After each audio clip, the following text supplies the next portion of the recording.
Okay, so I think it's time we finally had a discussion about global warming and the validity of it, because this seems to be a major driving thing in our media, in our culture, in our politics.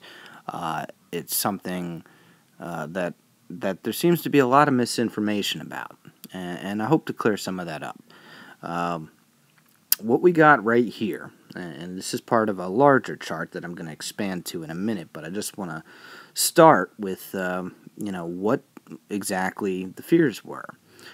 This chart basically tracks three things. One is in the green, where the yellow arrow is, but the green humps. That is global CO2. That is carbon dioxide that's increasing, man-made, being pumped into the atmosphere. This time period is from 1980 to 1999.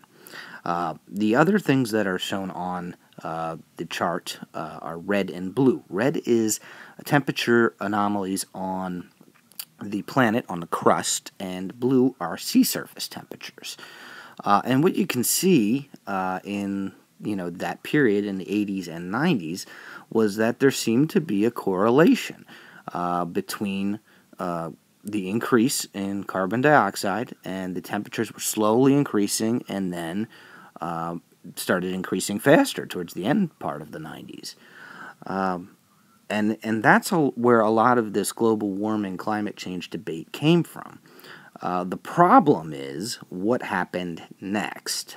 After 1999, we entered a completely different paradigm.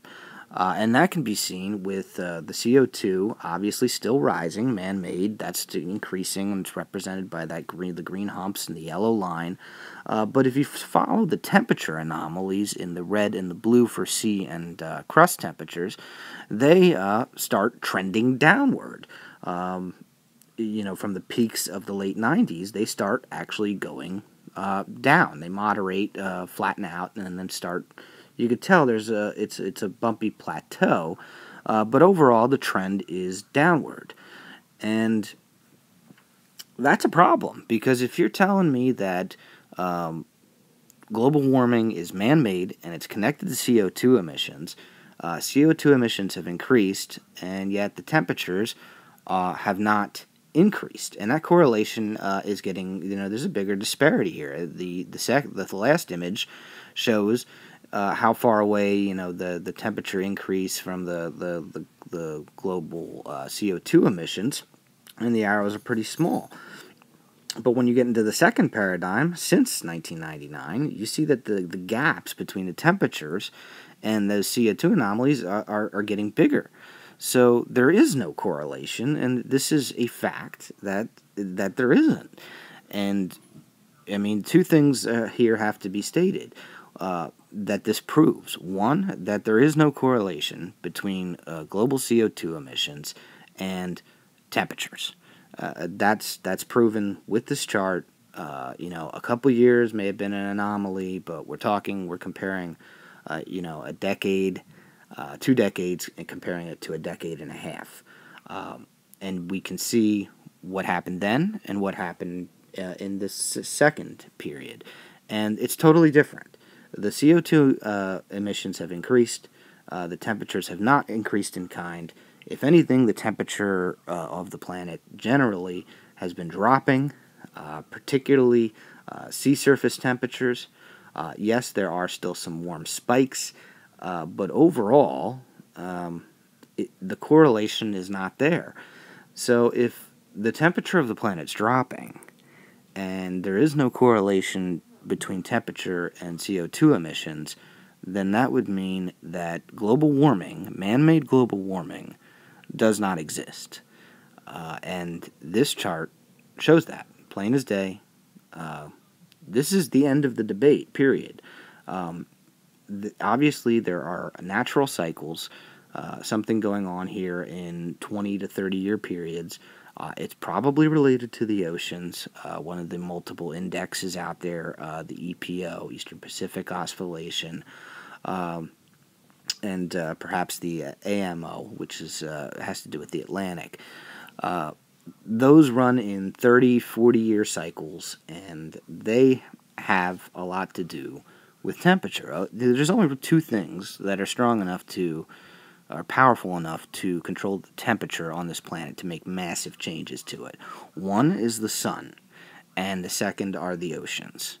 And I think that it is humanity and our ego to think that we are capable of, we're just little ants on a planet, and that somehow we have this control to create this kind of change with our little cars and our little emissions coming out.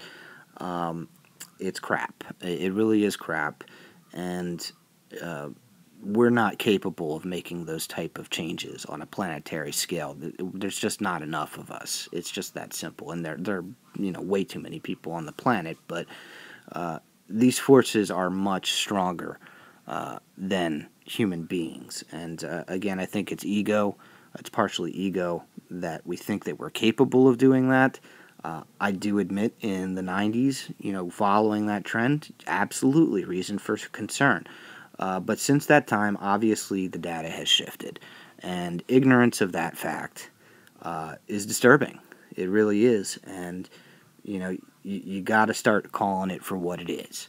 If the planet's colder on average for 1 week, you can't be saying that it's warm and global warming, and you can't say that there's no debate on global warming when the facts are clearly showing that global warming isn't real. And that's pretty much all I have to say about that. Until I see something that reverses this trend, and even at that point, to tell you the truth, it's probably going to be related to a change in an oceanic index or something to do with solar cycles. They run in 11-year increments. It obviously doesn't have anything to do with CO2. And the debate about it needs to end. It's a waste of time, it's a waste of money, and it's a waste of effort. That's it. Game, set, match. It's over. There is no man-made climate change. Period.